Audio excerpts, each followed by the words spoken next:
Alhamdulillah nahmaduhu wa nasta'in wa na'udzu billahi min shururi anfusina wa min sayyiati a'malina. May yahdihillahu fahuwal muhtadi wa may yudlil fala hadiya lahu. Asyhadu an la ilaha illallah wahdahu la syarika lahu wa asyhadu anna sayyidina Muhammadan abduhu wa rasuluhu la nabiyya ba'dahu. Allahumma shalli wa sallim wa barik ala sayyidina Muhammad wa ala alihi wa sahbihi ajma'in.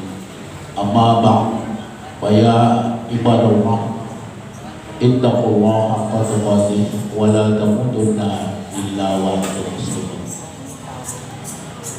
Ma'asyiral muslimin, jamaah Jumat rahimahullah. Mari kita senantiasa memperbanyak rasa syukur kita kepada Allah Subhanahu wa taala. Karena masih diberikan kepada kita waktu dan kesempatan untuk beribadah. Jemaah rahimahullah, salawat dan salam kita sampaikan ke hadirat baginda Rasulullah Muhammad sallallahu alaihi wasallam.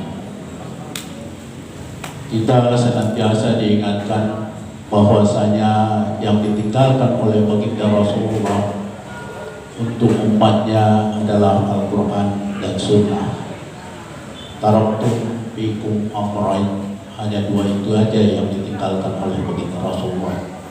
Maka pada kesempatan yang singkat ini, dalam khutbah ini saya ingin menyampaikan tentang sedekah. Di dalam hadis Rasulullah bahwa kalau kita perhatikan, manusia setelah nanti meninggal dunia yang dibawa hanya tiga. Yang pertama adalah termasuk di dalamnya sedekah. Yang kedua nanti baru masalah yang lain yang termasuk di dalamnya adalah doa anak yang soleh. Kemudian amal yang kita kerjakan selama kita masih hidup. Maka dalam hal ini kita melihat dulu tentang sedekah. Di dalam Al-Quran banyak ayat-ayat yang menjelaskan tentang sedekah. Yang diantaranya adalah di dalam Quran surat Ali Imran ayat 134. Bismillahirrahmanirrahim. Alladzina yunfikuna fis-sarra'i wad-dharra'i al-ayah. Orang-orang yang menafkahkan hartanya baik itu di waktu lapang dan di waktu sempit.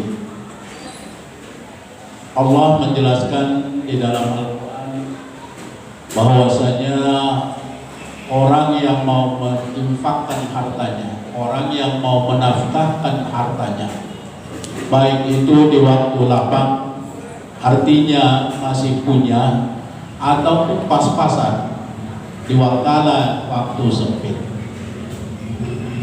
Di pada masa Rasulullah ada seorang sahabat pada sore hari menjumpai Rasulullah sepulang dia kerja.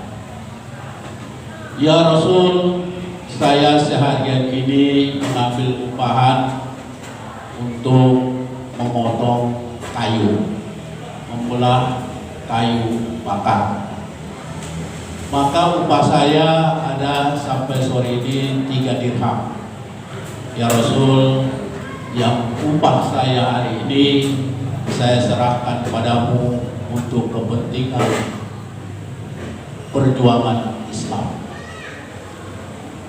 Rasul apakah terus menerima? Belum. Tapi beliau bertanya, apakah ada untuk dirimu? Apakah sudah ada untuk keluargamu? Apakah sudah ada untuk simpanan masa depanmu? Maka pertanyaan pertama, apakah ada untuk dirimu? Tak ada lagi ya Rasulullah. Hanya inilah yang saya peroleh hari ini, maka inilah yang saya sedekahkan. Maka jawab Rasul, belum.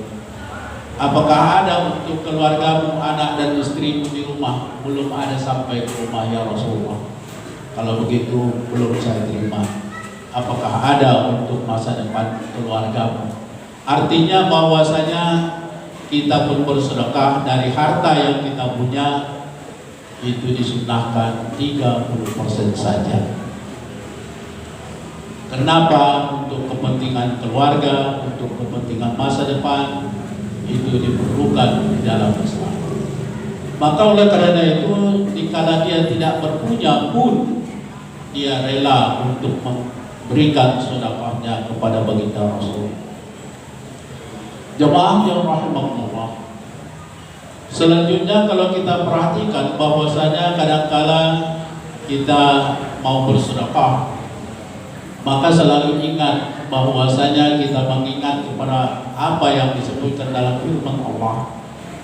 Ada kalanya yang 7 tangkai, ada kalanya beri imbalan 10 kali lipat, ada kalanya 100 kali lipat. Itu adalah hitung-hitungan untuk diri kita. Tapi Allah menyebut wallahu yudha'ifu liman yasha. Malah Allah bukan hanya sampai di situ saja. Kalau hanya 7, 10 dan 100 kali lipat saja, itu berarti adalah hitung-hitungan. Maka Allah menyebut wallahu yudha'ifu liman yasha. Allah akan melipat gandakan semana dia berikan. Jadi kalau kita hitung, jamaah rahimahullah, hari ini Jumat, kita berinfak, masukkan ke dalam kotak infak yang sedang berjalan, kita katakan 100.000 rupiah. Maka kalau hanya tinggal itu, berarti yang kita peroleh nanti adalah 700.000 rupiah di yaumil kiamah, yauma tarjuna liqa'a rabbih. Di saat kita nanti akan bertemu dengan Allah, maka sedekah kita itu didahulukan, ditunjukkan oleh malaikat. Inilah sedekah dunia. Inilah sedekahmu pada masa hidupmu di dunia. Maka oleh karena itu, wallahu yudha'ifu liman yasha. Allah akan melipat gandakan. Kita beri umpamanya 100.000 tadi, maka mungkin Allah akan melipat gandakan apa yang kita beri. Ma'asyiral muslimin, jamaah Jumat rahimahullah. Pada ayat lain Allah menyebutkan jangan takut miskin. Di dalam Quran surat Al-Baqarah ayat 268 yang berbunyi, Asy-syaitan ya'idukumul faqra wa ya'murukum bil fahsya. Al-ayat. Setan senantiasa menakut-nakuti kamu akan jatuh miskin dan juga menyuruh kamu berbuat yang tidak baik atau kikir. Jemaah rahimahullah, kadang terasa bagi kita memang begitu mau berangkat, rencana memang kalau sama-sama pula yang mau diangkat untuk dimasukkan nanti ke dalam kotak infak. Ternyata itu punya itu dari lembaran yang ada di dompet pada masa itu, setan menyuruh jangan yang itu, nanti ada lagi perlunya. Jangan yang itu, nanti ada lagi kebutuhannya. Jangan yang itu, macam-macam syaitan yang tidak kita nampak senantiasa yuwaswisu fi sudurin nas, senantiasa membisikkan kepada seseorang supaya dia jangan berinfak banyak-banyak. Maka timbullah yang terakhir. Maka yang dipegang adalah paling kecil, yang paling kecil yang di dompet. Itulah yang dibawa sampai ke kotak infak. Maka nanti syaitan senantiasa bergembira bahwasanya setelah ditunjukkan oleh malaikat nanti di yaumil kiamah, yaumil mahsyar, apa yang kita infakkan, inilah wahai fulan yang kau infakkan pada masa kau berada di dunia. Maka ditunjukkan itu apa yang kita kerjakan itu. Inilah ulah setan pada masa kita akan berniat untuk berbuat bersedekah yang banyak. Jamaah rahimahullah, sedekah itu bisa dilaksanakan dengan terang-terangan, itu lebih baik. Di dalam Quran surat Al-Baqarah ayat 271, "Intu bedus sedekati fa ni'ma hiya." Jika kamu menampakkan sedekahmu, maka itu lebih baik. jika kita menampakkan sedekah kita. Ada pembangunan masjid, kita katakan dulu di dekat rumah atau di tempat kita berada, ataupun di daerah kita kelahiran kita, biasanya ada pembangunan rumah, maka kita kirim infak kita kirim sedekah kita kirim wakaf kita ke sana. Apa yang bisa kita lakukan? Kita berbuat untuk pembangunan masjid tersebut. Kita berbuat untuk pembangunan madrasah yang ada di situ. Kita berbuat untuk pembangunan pesantren, untuk pembangunan madrasah, untuk pembangunan apalagi yang ada di lingkungan itu. Maka itu dicatat oleh malaikat. Karena itu terang-terangan pun tidak ada masalah. Saya mengirim, ini ada semen 10 sak, dan masalah tunjukkan ke panitia. Wahai panitia, ini bantuan saya. Karena jelas disebutkan oleh Allah Subhanahu wa taala bahwasanya jika kamu menampakkan sedekahmu itu lebih baik. Jemaah rahimakumullah. Maka kalau kita perhatikan bahwasanya sedekah inilah yang akan kita bawa kata Allah. Sedekah inilah yang akan kita bawa juga kata Rasulullah sallallahu alaihi wasallam. Maka nafkahkanlah harta sebelum datang ajal. Quran surat Al-Munafiqun ayat 10. Ma'asyiral muslimin jamaah umat rahimakumullah. Kalau kita perhatikan bahwasanya ajal kita belum tahu kita kapan akan bertemu yarjuli qarabi, akan juga bertemu dengan Allah Subhanahu wa taala Rabb kita. Kita rindu nanti ketemu dengan Rabb kita, tetapi setelah kapan belum tahu kita. Meninggalnya pun kita waktu yang telah diberikan oleh Allah di dalam Al-Qur'an disebut summa nafakha fihi min ruhi wa ja'ala lakum sam'a wal absar wal afidah qalilan ma tashkurun. Kita sudah berada mulai di dalam kandungan ibu kita. Kita sudah minta berapa waktu yang kita perlukan di dunia ini. Artinya umur kita sudah kita minta mulai dari kita dalam kandungan ibu. Setelah 120 hari berada dalam kandungan ibu, summa nafakha fihi min ruh, maka itu ditiupkanlah ruh ke dalamnya. Kemudian diberi 3 alat oleh Allah Subhanahu wa taala kepada kita, yaitu sam'a wal absar wal afidah, pendengaran, penglihatan, dan juga hati nurani atau pemikiran. Maka oleh karena itu kita senantiasa berpikir bahwasanya apa yang telah dicantumkan, bahwasanya kita tidak tahu ajal kita kapan, artinya meninggal kita kapan tidak tahu. Bisa saja kita meninggal setelah kita nanti berusia, lanjut usia. Tapi Rasulullah menyebut umri ummati baina sittin wa sab'in. Umur umatku itu antara 60 ke 70. Kalaupun ada yang 80 tahun, 90 tahun, 100 tahun, alhamdulillah. Tapi yang pasti dia akan merasakan apa yang disebut dengan meninggal dunia.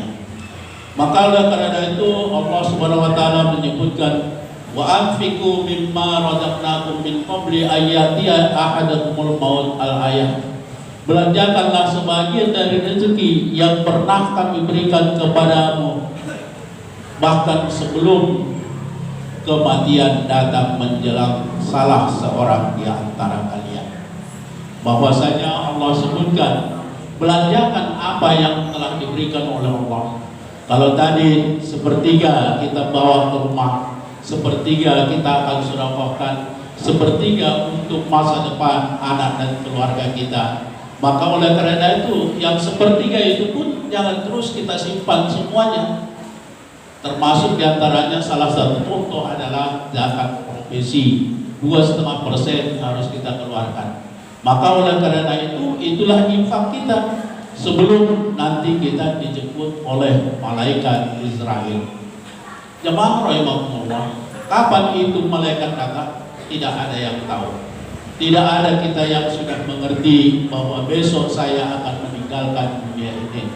Kalau sudah kita mengerti bahwa tinggal berapa lagi waktu yang diberikan kepada kita, maka kita senantiasa memperbanyak bersedekah, beribadah kepada Allah Subhanahu wa taala. Terakhir, menafkahkan harta di jalan Allah, pahalanya untuk dirimu sendiri. Quran surat Al-Baqarah ayat 272. Wa ma tunfiqu min khairin fali anfusikum. Apa saja harta yang baik yang kamu nafkahkan di jalan Allah, maka pahalanya untuk dirimu sendiri. Maka oleh karena itu jamaah rahmatullah, kalau kita sambil berinfak, bersedekah, berwakaf, maka coba bagikan kepada orang tua kita. Niatkan bahwa sebahagian daripada apa yang saya berikan ini, pahalanya sampaikan ya Allah kepada kedua orang tua saya. Kenapa? Kita senantiasa bagaimanapun situasi dan kondisi, kita adalah dibesarkan oleh orang tua kita. Maka itu setelah kita berusaha umur 40 tahun kata Allah, bahwasanya wajiblah orang itu bersyukur kepada kedua orang tuanya. Karena bagaimanapun, karena keberadaan orang tuanya lah, maka dia menjadi seperti yang sekarang ini. Apakah itu pejabat, apakah itu pengusaha, apakah itu dan sebagainya dan sebagainya. Maka oleh karena itu, apa yang telah kita infakkan di Allah min khairin, yang baik-baik, fali anfusikum, maka itu adalah untuk dirimu sendiri. Maka oleh karena itu jemaah rahimahullah, pada kesempatan khutbah yang singkat ini, kita mengharapkan bahwasanya marilah kita senantiasa berinfak sebanyak-banyaknya sebelum ajal menjemput kita. Karena itu adalah yang disuruh oleh Rasulullah SAW tadi, bahwasanya perbanyaklah sedekah. Apalagi termasuk di dalamnya adalah sedekah jariyah. Maka sedekah jariyah itu adalah salah satu contoh diantaranya bila kita mewakafkan tanah untuk pembangunan masjid, untuk pembangunan madrasah, untuk pembangunan rumah sakit, untuk sebagainya dan sebagainya, maka itulah mungkin yang bisa kita bawa menjadi sedekah jariyah. Sedekah yang kita laksanakan pada setiap Jumat ini, maka itu juga nanti akan kita bawa sebagai penolong bagi kita bila kita nanti berjumpa dengan Allah Subhanahu wa taala. Semoga manfaat dari khutbah yang singkat ini menggugah hati kita ke semuanya jamaah rahimahumullah untuk senantiasa berbanyak berbuat kebaikan. Barakallahu li wa lakum fil Qur'anil azim wa nafa'ani wa iyyakum bil ayati wa dzikril hakim. Aqulu qawli hadza wastaghfiruhu innahu huwal ghafurur rahim.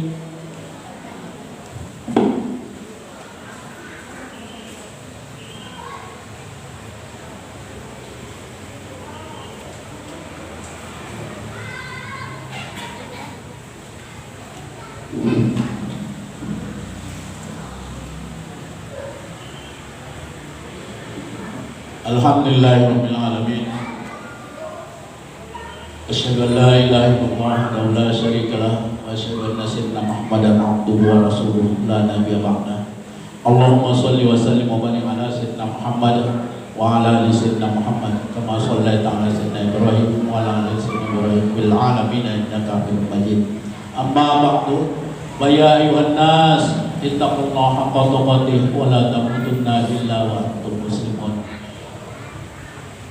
Wa'lamu anna Allah subhanahu wa ta'ala shalla ala nabi qadima wa amarana bidzalika irsadan lana wa ta'lima. Faqala ta'ala ya kalam yadal qailan alima inna Allaha wa malaikatahu yusholluna 'alan nabi ya ayyuhalladzina amanu shallu 'alaihi wa sallimu taslima. Jemaah rahimakumullah, ingatlah apa yang ada di dalam Quran surat An-An'am ayat 162 yang disebutkan, Qul inna sholati wa nusuki wa mahyaya wa mamati lillahi rabbil alamin.